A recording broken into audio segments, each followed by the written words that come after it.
지난 한 주일 동안 테슈바 열심히 하셨습니까? 할렐루야. 아멘 소리가 적네. 안 했나 봐.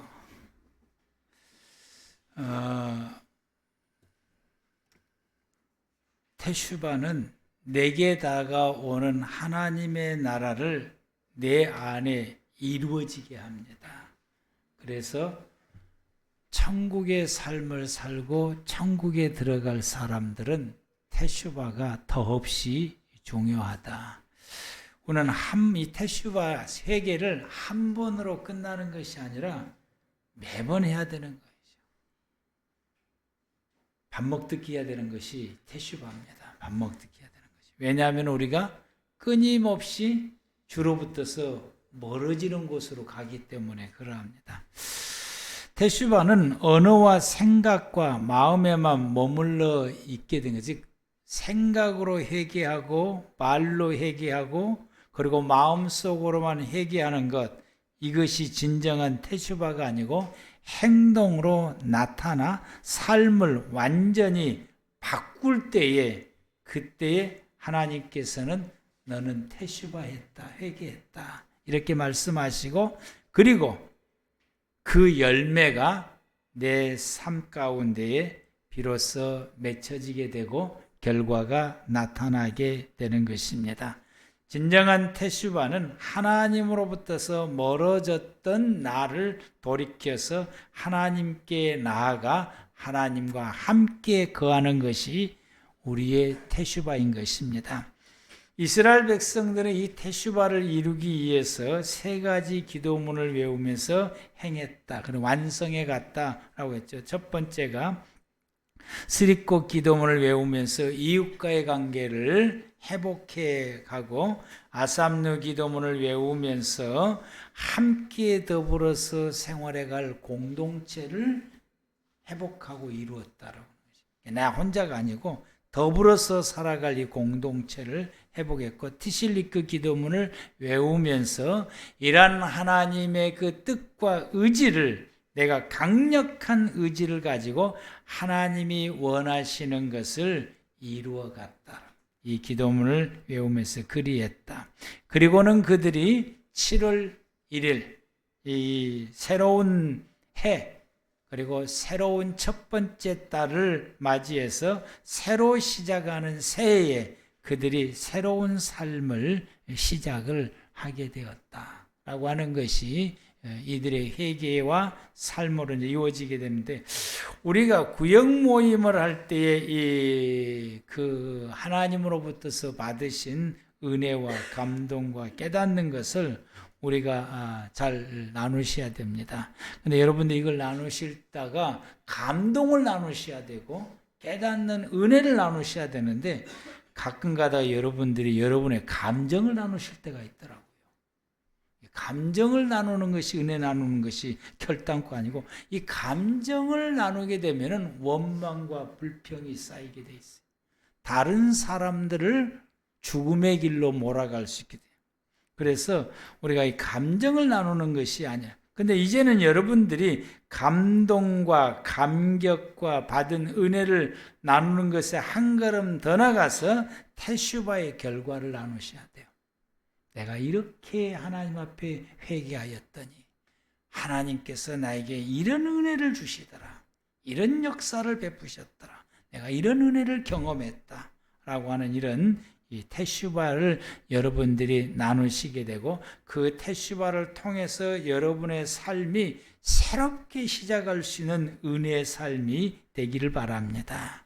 그래서 이 새롭게 생활해 갈 수 있는 것, 7월 1일 날, 이 새해 첫날, 이 새롭게 시작하는 그들의 삶이 어떤 삶입니까? 그게 바로 여러분 오늘 본문의 제목입니다. 예배와 삶인 것입니다. 이들이 새롭게 시작하는 삶이 뭐냐? 예배드린 것이고 삶을 생활해 가는 것이. 그래서 오늘 말씀의 제목을 예배와 삶이라고 오늘 본문이 그것을 우리에게 말씀해 주시고 있습니다. 예배는 하나님께 대하는 태도이고, 그래서 예수님께서 말씀하시기를 내 몸과 내 마음과 내 뜻을 다하여 하나님을 사랑하라. 이게 여러분 하나님을 대한 태도고, 하나님을 대한 태도는 뭘로 드러나느냐? 예배를 통해서 드러내고 하나님 앞에 보여준다라고 하는 것이고, 삶은 뭐냐? 삶은 이웃 사람들에게 대하는 우리의 태도인 것이죠. 예수님께서 내 이웃을 내 몸같이 사랑하라, 이 두 가지가 성경이다, 율법과 선지자다라고 하는 것이 구약 성경에서 말하는 하나님의 말씀이고, 이게 하나님의 뜻이고 하나님이 우리에게 원하신 것이다라고 예수님께서 말씀을 하시게 됩니다. 그래서 오늘 본문의 말씀이 내가 무엇을 가지고 여호와 앞에 나아가며 높으신 하나님께 경배할까? 내가 번제물로 1년 된 송아지를 가지고 그 앞에 나아갈까? 여호와께서 천천의 수양이나 만만의 강물 같은 기름을 기뻐하실까? 내 허물을 위하여 내 맏아들을 하나님 앞에 드리거나, 아니면 내 영혼의 죄로 말미암아 내 몸을 하나님 앞에 드릴까? 사람아, 주께서 선한 것이 무엇임을 내게 보이셨나니 여호와께서 내게 구하시는 것은 오직 정의를 행하며 인자를 사랑하며 겸손하게 내 하나님과 함께 행하는 것이 아니냐라고 하는 것이다. 6절에서 7절은 예배에 대한 말씀이고 8절은 사람에 대한 것을 말씀을 하시고 있습니다.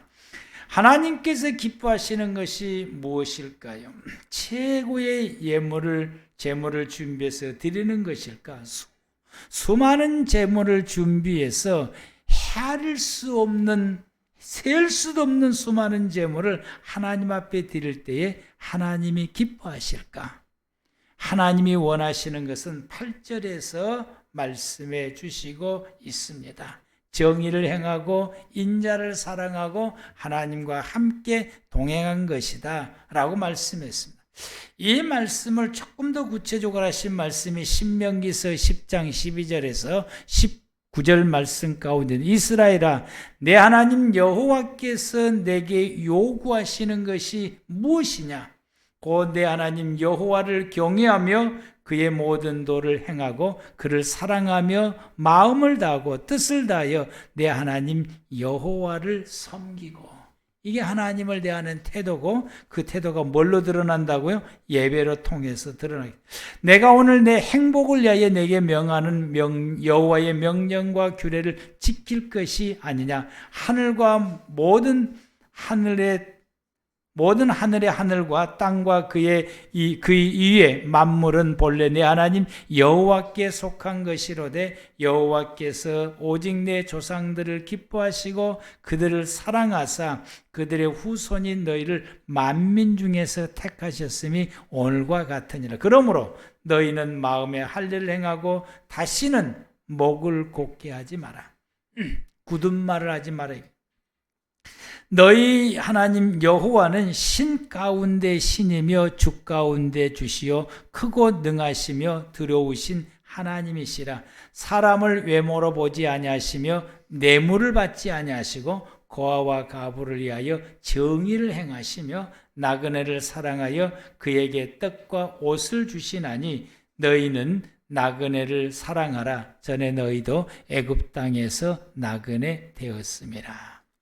우리가 제사를 드리는 목적이 오늘 본문 8절과 그리고 10장 17절에서 18절은 행할 때에 우리가 하나님 앞에 예배 드리는 목적이 우리의 삶 속에서 이루어진다라는 말씀인 거예요. 그래서 예배와 삶이 분리되어 있는 것이 아니라 예배와 삶은 하나다, 이걸 지금 말씀하시고 있는 것입니다. 하나님 앞에 예배를 드리는 사람은 사람을 대하는 이 삶을 통해서 그들의 삶에 결실을 맺어지게 되고 열매가 맺어지게 되고 생명의 역사가 일어난다라고 말씀하신다. 사람아, 주께서 선한 것이 무엇임을 내게 보이셨나니 여호와께서 내게 구하는 것은 오직 정의를 행하며 인자를 사랑하며 겸손하게 내 하나님과 함께 행하는 것이 아니냐. 너희 하나님 여호와는 신 가운데 신이며 주 가운데 주시요 크고 능하시며 두려우신 하나님이시라. 사람을 외모로 보지 아니하며 뇌물을 받지 아니하고 고아와 가부를 위하여 정의를 행하시며 나그네를 사랑하며 그에게 옷을 주시나니. 하나님께 제사를 드릴 때 그 제사가 하나님께 연락되게 하려면은 여러분 그 전제가 필요해요.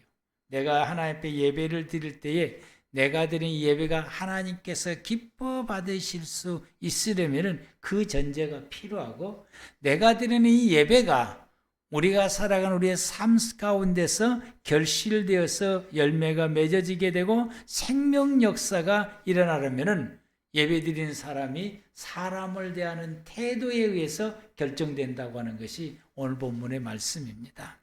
그러면은 우리가 하나님 앞에 예배를 드릴 때에 이 예배가 하나님 앞에 연락이 되려면은 먼저 내가 이 전제되어져야 되는 것이 어떤 것이냐면은 내 마음 속에 하나님을 향하는 우리의 그 먼저 선행되어지게 되는 우리의 마음의 이 자세가 먼저 이루어져야 되고, 이것이 우리 가운데 이루어졌는데 그것이 10계명 중에서 1계명이면서 3계명. 예배드리는 사람은 우리 가운데 1계명부터서 3계명이 내게 이미 기초로 바탕이 돼 있어야 됩니다.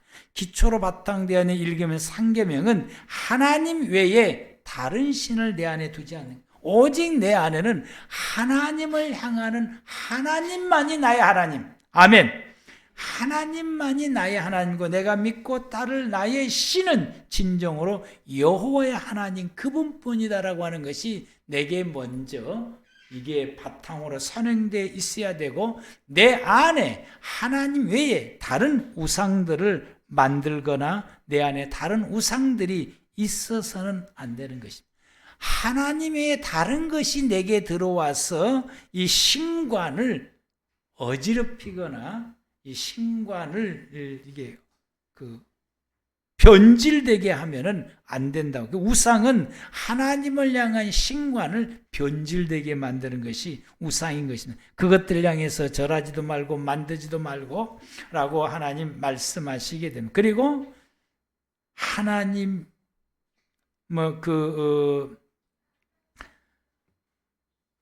하나님의 이름을 망령되이 일컫지 않는, 하나님을 하나님 되게 하는, 내가 하나님이 하나님 된다라고 하는 것에 대한 확광, 하나님을 하나님이 되게 하는 것이 경외하는 것, 하나님을 경외하는 이 바탕, 하나님을 경외하는 바탕이 하나님의 이름을 망령되이 부르지 않는 것입니다. 하나님을 경외하는 것이 우리의 바탕 가운데에 예배자가 먼저 선행되어야 될 것이고, 6일 안식일을 거룩하여 지키라. 안식. 하나님께 제사를 드리는 그 모든 것을 우리가 잊지 않고 하나님께 제사를 드리는 것을 반드시 기억하고, 제사 드리는 나를 기억하고 내가 드려야 될 제사를 기억하고, 그래서 하나님 앞에 제사를 반드시 드려야 된다라고 말씀.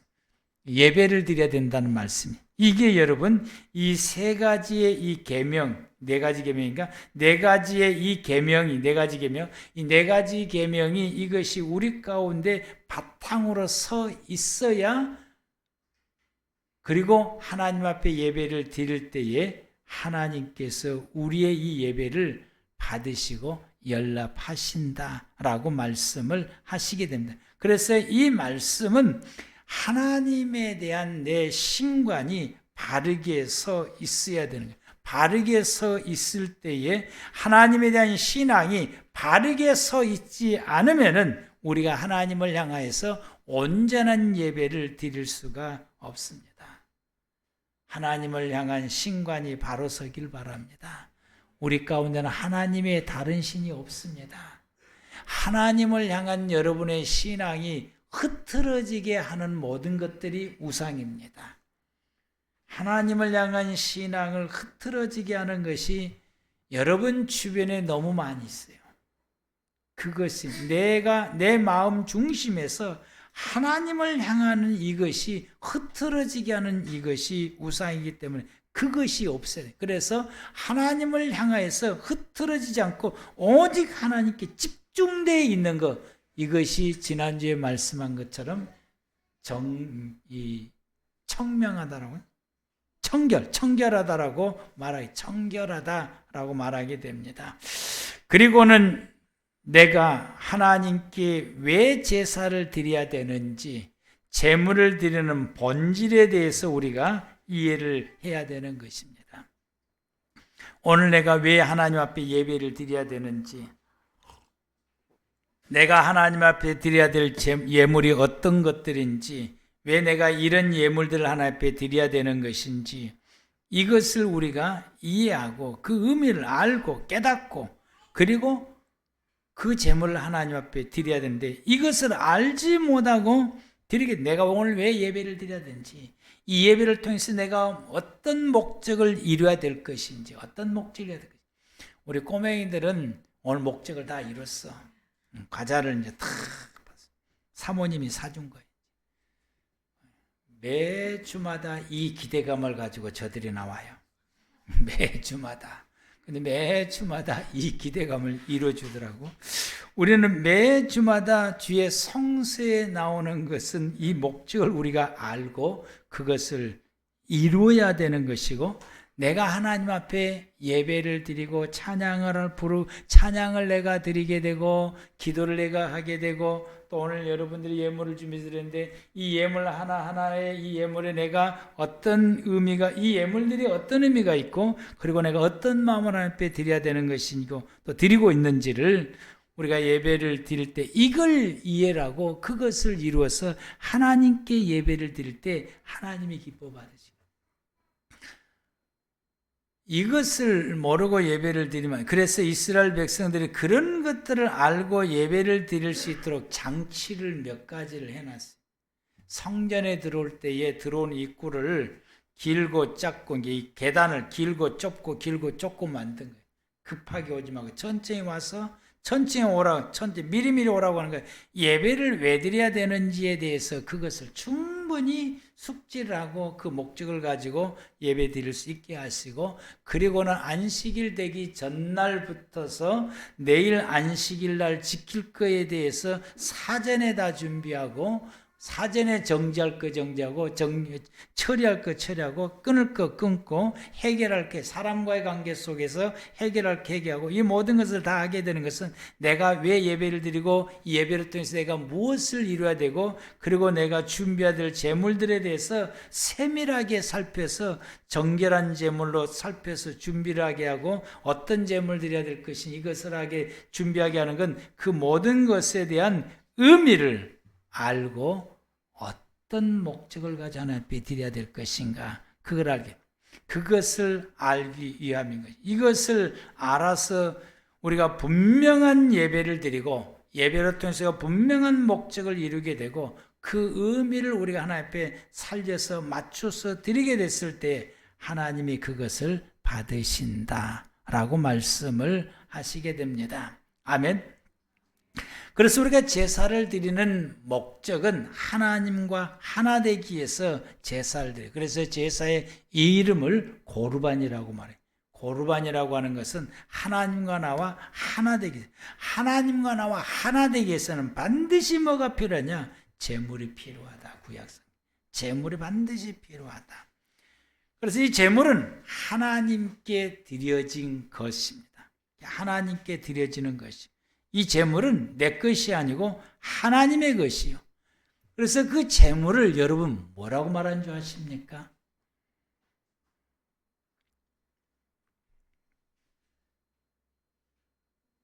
히브리 말로 헤림이라고 말해요. 헤림이라고. 그 헤림이라고 하는 이 뜻이 무엇이냐면은 저주요. 이해가 안 되시죠? 하나님께 드려지는 제물이 뭐라고요? 저주다고 말해요. 저주라고 하는 단어인 하림을 쓰게 돼요. 제물은 하나님의 것이요. 여러분, 저주가 내게 속하면 되는 거예요, 안 되는 거예요? 안 되는 거예요. 그 저주를 내가 가까이 해도 안 되고 만져도 안 되는 거예요. 왜냐하면 내 인생 가운데 뭐가 없어야 되니까? 저주가 없어야 돼요. 그럼 이 저주를 어떻게 해야 되느냐? 하나님께 돌려드려야 되는 거예요. 그러면 거기서 해결되는 거예요. 저주를 하나님께 드려요. 그래서 재물은 저주의 산물이라고 말할 수 있고 저주라고 말할 수 있어요. 죄는 저주입니다. 그래서 그 죄를 속하기 위해서 죄를 대속해서 짊어지고 간 것이 속죄 제물인 거예요. 그래서 그 제물이 저주가 되는 거예요. 아멘. 그 제물은 누구에게 드린 거예요? 하나님께 드리는 거죠. 저주는 우리가 짊어지면은, 그 저주를 내가 짊어지게 되면은 불행하게 되는 거예요. 내 삶이 불행해질 수밖에 없어요. 그래서 그 저주를 하나님께 드려야 되는 거죠. 제물로서 저주를 하나님 앞에 돌려드리게 되는 거죠. 그래서 고린도전서 12장 3절 말씀에 예수님을 저주할 자라고 기록되어 있어요.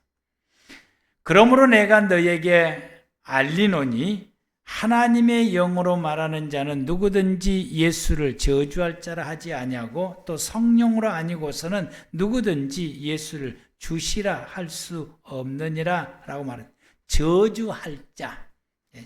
이건 히브리 말로 아나테마라 그러고 신에게 드려지는 것, 신의 저주 아래 놓여지는 것, 하나님의 것, 정의된 것, 하나님의 것으로 정의된 것이고, 이것은 사람에게서 완전히 잃어버리게 되는 것이고, 사람이 결코 손대면 안 되는 것이고, 사람이 그것을 취해서도 안 되고 취해서도 안 되는 거예요. 취할 수도 없고 취해서도 안 되는 거예요. 히브리 말로 이것이 헤림이라 그러게 되고, 저주받은 물건, 저주받은 사람. 저주받은 물건과 저주받은 사람은 하나님께 바쳐진 재물, 이 사람이 소유할 수 없는 것, 하나님의 재물을 사람이 소유할 수 없는 거예요. 하나님에게 바쳐진 재물, 그리고 하나님의 것으로 구별되어지는 것, 하나님의 것이라고 구별되어지는 것, 사람이 결단코 소유할 수 없는 하나님의 것, 그것은 하나님께 드려지는 재물, 준비해서 드리는 재물, 그리고 우리의 소득 가운데서 10분의 1, 11조, 그리고 첫 열매, 그리고 하나님의 성소에 있는 성물들. 이 성물들은 사람이 손댈 수도 없고 사람이 취할 수도 없고 그걸 어떻게 할 수도 없는 하나님의 것이다 라고 하는 거예요. 이 모든 하나님의 것이기 때문에 이게 뭐냐? 저주다고 하는 거예요. 그것을 내 것으로 삼으면은 내 안에 뭐가 오는 거예요? 저주가 오는 거예요. 그걸 하나님께 드려야 되는 거죠. 하나님의 사람, 구약 성경에는 제사장, 레위인, 오늘날 말하면 목회자들. 만질 수도 없고 만져서도 안 되고 사용할 수도 없어요. 함부로 대할 수도 없어요. 구약시대 때에 이혼의 조건이 여러 가지가 있어요. 이혼은 남자가 여자를 이혼하는 거예요. 여자는 이혼할 조건도 안 돼. 이혼할 권한이 없어. 남자가 이혼하는데 그 남자가 여자를 이혼할 때 딱 조건이 하나 들어간 것이 뭐냐면은 이 집안의 모든 소득의 11조를 구분하는 것이 누구냐? 아내요. 아내가 모든 것을 우리가 먹을 것, 하나님의 것, 이것을 구분하는 역할이 아내가 하게 되는 거예요. 근데 그것을 구분을 잘 못해가지고 11조를 구분해서 이번 6월절에 갖다 드려야 되는데 그거 아직 며칠 남아서 집안에다가 보관해 놨는데 그것을 잘 모르고 그걸 가지고 음식을 만들어서 남편을 먹였어요. 남편이 나중에 그걸 알게 됩니다. 그러면 그건 이혼감이 되는 거예요. 왜냐하면 나를 하나님의 저주를 받게 만들었다고. 나를 하나님의 저주를 받게 만들었다. 11조를 먹어버려서 하나님의 저주를 받게 만든 자로 되었기 때문에 그게 이용감이에요. 그래 이것은 이들이 이렇게 생각하고 그런 법령과 제도를 만들게 되는 건 하나님의 것은 손댈 수 없다라고 하는 거예요. 손댈 수 없고 손대면은 안 된다라고 하는 것이 팽배했어요. 왜 이것을 그들이 저주라고 구분해 놓았어요. 하나님의 것은 저주라고 구분해 놓았기 때문에. 그리고 그들은 제사장이나 레인들에 대해서 함부로 대하지도 않아요. 왜? 그분들은 하나님께 속한 사람들이기 때문에. 그래서 이 하나님께 속한 것은 온전히 죽이거나 불태워서 하나님께 드려야 되는 것이죠. 제물을 온전히 죽여서 그리고 각을 떠서 그리고 불태워서 하나님께 드리게 되고, 이것을 취하는 것도 하나님의 사람만이 취할 수 있게 돼. 그래서 하나님께 드리고 나머지의 제물은 제사장이나 레인들에게 돌려드렸던 것이고, 일반 사람들은 그것을 손댈 수도 없고 가질 수도 없고 먹을 수도 없고 만질 수도 없는 것입니다. 만약에 그렇게 되게 되면은 우리 가운데 뭐가 임한다? 저주를 취하게 되는 것입니다. 만약에 이거 하나님의 것이 사람을 사용하게 되면은 이게 저주가 되는 거예요. 그것이 뭐냐? 죄다라고 하는 거예요. 아담 화가 하나님의 것인 선악과를 손대고 먹음으로 통해서 그게 죄가 되어서 죄가 그들 가운데 있게 돼요.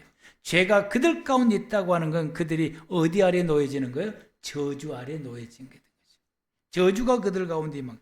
죄가 내게 있다. 그러면 내게 뭐가 있다는 거예요? 저주가 있다. 저주 아래 놓여지게 돼요.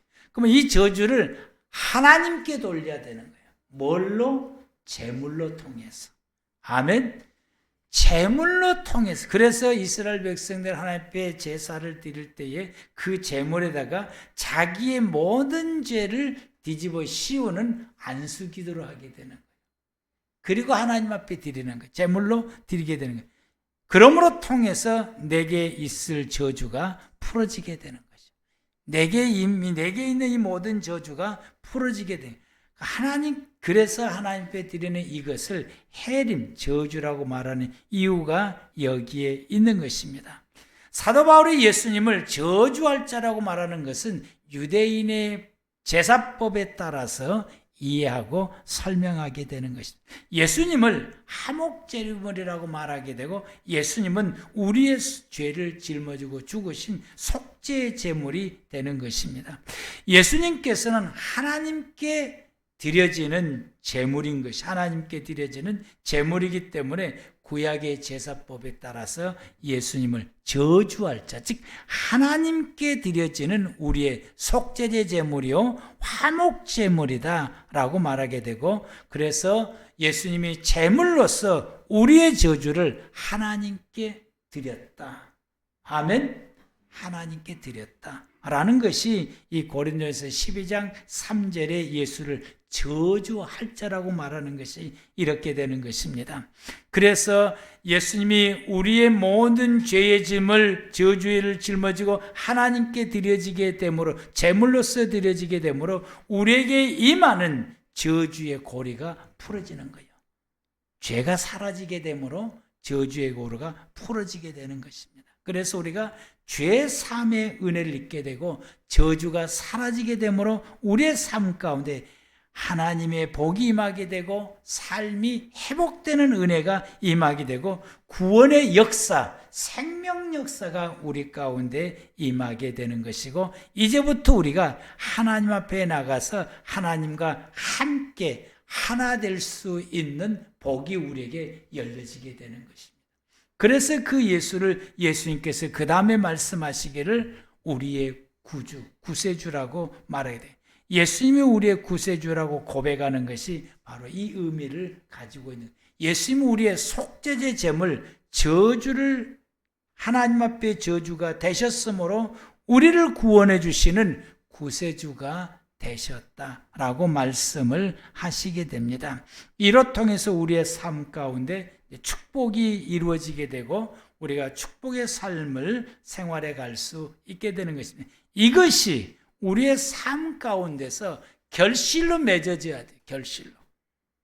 이 축복의 은혜가 결실로 맺어지는, 이 결실로 맺어지는 것이 사람을 대하는 우리의 자세에 따라서 결실로 맺어진다. 아멘. 제사 드렸던 것이 내 삶 가운데 결실로 맺어지려면 사람을 대하는 태도와 우리의 자세에 의해서 결실로 맺어진다라고 하는 것이 오늘 본문의 8절 말씀인 것입니다. 그게 정의를 이루는 것이다. 정의를 이루는 것은 하나님의 의를 이루는 것인데 그게 어려운 게 아니에요. 바르게 사는 거예요. 아멘. 바르게 사는 게 바르게. 이게 옳은 것이고 이게 바른 것이고 이게 맞는 것이고 우리가 생활해가는 생활 가운데 이게 통상적으로 바르다라고 하는 것, 하나님께서 이렇게 사는 것이 맞다라고 하는 것, 성경을 통해서 사람이 살아가는 것, 모든 사람과 더불어서 사람들과 생활해 갈 때 우리의 처신과 우리의 행동과 우리가 말하는 것과 우리가 살아가는 우리의 모든 삶의 모습이 이게 바른 것이고 이게 옳은 것이고 이렇게 사는 것이 맞다라고 하는 것이 우리가 불문율로도 알게 되고 도덕적으로도 알게 되고 성경을 통해서도 좀 더 확실하게 알게 돼요. 성경의 사람은 이렇게 사는 것이 맞다라고 하는 건 세상의 법보다 더 확실하게 성경을 이렇게 말씀해 주니까 이런 것을 우리가 알고 있는 우리 모두가 그렇게 바르게 생활해 가는 것이 하나님의 의를 이루며 사는 것입니다. 정의롭게 산다라고 하는 건 하나님의 의를 이루는 거예요. 하나님의 사람들이 이 하나님의 의를 이루며 생활을 즉 바르게 살 때에 세상 사람들에게 하나님이 어떤 분이라고 하는 것을 보여줄 수 있게 되는 거예요. 이게 하나님의 의를 이루며 생활해 가는 것입니다. 이것이 신명기 말씀에서 신명기 10장 10절 18절 말씀에 너의 하나님 여호와는 신 가운데 신이시며 주 가운데 주시고 크고 능하시며 두려우신 하나님이라. 사람을 외모로 보지 아니하여 하나님 사람을 외모로 보지 않고 뇌물을 받지도 않고 고아와 가부들을 위해서 정의를 행하시며 나그네를 사랑하시며 그들에게 떡과 옷을 주신다. 사이에 소외된 사람들을 하나님이 살펴보시고 돌봐주시며 생활하신 분이 그 하나님이 그런 하나님이시다. 그러므로 우리가 이런 부류의 사람들을 돌보고 보살핀 것이 바르게 사는 것이고 옳은 삶인 것이, 그들을 무시하거나 멸시하거나 괴롭히거나 착취하거나 괴로움을 주거나 이것은 옳지 않는 모습이고 그들을 위해서 돌보고 보살피고 배려해주고 이런 생활들이 바른 생활이고 그걸 하나님이 원하시고 그렇게 사는 것이 하나님의 의를 이룬 것이다 라고 말씀. 이걸 레위기서 19장 8절에서 18절 말씀에 조금 더 구체적으로 말씀을 하게 됩니다. 너희가 너희 땅에서 곡식을 거둘 때 너희 밤모퉁까지 다 거두지 말고 내 떨어진 이삭도 줍지 말며 내 포도원의 열매를 다 따지 말며 내 포도원에 떨어진 열매도 줍지 말고 가난한 사람과 거루면을 위하여 버려두라. 나는 너희 하나님 여호와다. 이건 내가 원하는 것이다. 가난한 사람을 위해서 좀 놔둬라, 배려해라. 내가 원하는 것이다. 너희는 도둑질하지 말며 속이지 말며 서로 거짓말하지 말라. 다른 사람의 것을 탐내고 가지지 마라. 그건 내가 원한 것이 아니다. 나는 그 기뻐하지 않는 것이고. 그래서 이렇게 살지 않는 것이 하나님이 원하는 삶. 이것이 바르게 사는 것이고 너희는 내 이름으로 거짓 맹세함으로 내 하나님 이름을 욕되게 하지 말라. 나는 여호와. 너희가 도둑질하게 되고 거짓말하게 되고 남을 속여서 사기치게 되고 남의 것을 빼앗는 강도가 되게 되면 어떻게 되냐? 너희의 그런 행동을 통해서 하나님의 이름이 욕되게 돼서 하나님의 의를, 세상 사람들이 하나님을 나쁘게 인식시킬 수 있다라고 하는. 너는 내 이웃을 억압하지 말며 착취하지 말며 품꾼의 삭슬 아침까지 밤새도록 내게 두지 말며 너는 기먹은 사람에게 저주하지 말며 맹인 앞에 장애물을 놓지 말고 내 하나님을 경외하라. 나는 여호와다. 이렇게 하지 않는 것이 하나님을 경외하는 것이고, 이런 장애에 있는 이런 사람들에게서 너희가 배려하는 것이 하나님을 경외하는 것이고, 이것이 옳은 삶이다 라고 말하고, 이것이 정의로운 삶이다 라고 말합니다. 너희는 재판할 때 불의를 행하지 말며 가난한 자를 편들지 말며 세력 있는 자라고 두둔하지 말고 공의로 사람을 재판할지며, 너는 내 백성 중에 다니며 사람을 비방하지 말며 내 이웃의 피를 위하여 이익을 도모하지 말라. 나는 여호와다. 이렇게 하지 않는 것이 하나님이 원하신 것이다. 내 이웃에 비방하지도 말고 그들에게 상해를 입혀서 피 흘리지도 말고 그들에게 폭력을 행하지도 말라. 이게 내가 원하는 것이다 라고 하나님 말씀하십니다. 너는 내 형제를 마음으로 미워하지 말고 내 이웃을 반드시 견책하라. 그러면 내가 그에게 대하여 죄를 담당하지 아니하라. 원수를 갚지 말고 동포를 원망하지 말고 내 이웃 사랑하기를 내 자신과 같이 사랑하라. 나는 여호와다. 여기에 꼭 나는 여호와다, 나는 여호와다 이게 붙은 것이 내가 원하는 것이 그것이다. 내가 바라고 내가 원하는 것이 이렇게 사는 것이다 라고 말씀하시고, 이렇게 생활해 갈 때에 우리의 삶 가운데 하나님을 드러낼 수 있는 열매를 맺힌 삶의 결과에 이르게 되고, 예배를 통해서 하나님이 어떤 분인가를 세상 사람들에게 알려주게 되고, 그리고 인자를 사랑하며 헤세드하라. 헤세드는 사람을 사랑하고 사람을 대하는 목적, 그걸 기억하라고 하는 것이죠. 우리가 다른 사람들이 이렇게 바르게 생활해야 되고, 다른 사람을 사랑하고 그들에게 우리가 배려하고 그들을 섬기고 그들을 돌보는 목적이 뭐냐? 그들을 구원시키기 위함입니다. 아멘. 세상 모든 사람들을 구원받도록 하는 것을 잊지 말라고 하는 것이죠. 그걸 기억하고 그것을 이행할 것을 말해요. 우리가 모든 사람들에게 이와 같이 이 사람을 대하는 태도, 우리의 사람을 대하는 태도에서 그 상대가 구원받을 수 있고 멸망당할 수도 있다라고 하는 거죠. 우리는 모든 세상의 사람들이 구원받게 하는 일을 행하라. 이게 하나님께서 원하신 것이고, 우리가 하나님 앞에 예배드리는 목적이 뭡니까? 구원을 이루기 위함인 것이죠. 저주를 하나님께 드림으로 우리가 구원받는 자가 되고, 이 예수님께서 모든 인류의 죄를 짊어지고 죽으심으로 통해서 저주를, 우리 인류의 모든 저주를 하나님께 돌려드리게 된 건 어떤 것인가? 모든 인류가 구원받기 위함인 것입니다. 아멘. 우리 하나님께 예배드리고 모든 사람을 우리가 사랑하고 그들을 섬기고 그들을 대하는 이유는 그들을 구원받도록 하기 위함인 것입니다. 그래서 하나님께서 말씀하시기를 이것을 행하려면 겸손히 하나님과 동행하며 살아가는 것이다. 우리가 하나님과 동행하며 생활해 갈 때에 우리의 삶 속에 하나님의 사람으로서의 빛이 드러나게 되고 결실을 맺어지게 됩니다. 하나님과 교제하고 말씀을 묵상하고 말씀을 가슴에 새기고 이 말씀을 따라 에녹처럼 하나님과 동행하며 생활해 갈 때 에녹이 죽음을 보지 않고 천국에 가는 것처럼 하나님과 동행하는 이 사람이 영생을 누리게 되고, 하나님과 동행하는 사람이 세상 사람들을 영생을 누리게 하는 것입니다. 예배와 삶, 이것이 그리스도인들이 살아갈 새 삶인 것입니다. 이게 저와 여러분들이 살아갈 우리의 삶의 모습입니다. 여러분, 이제는 새로 살아가는 여러분의 삶, 믿음의 삶이 예배와 그리고 삶이 되기를 축복합니다. 기도하시겠습니다.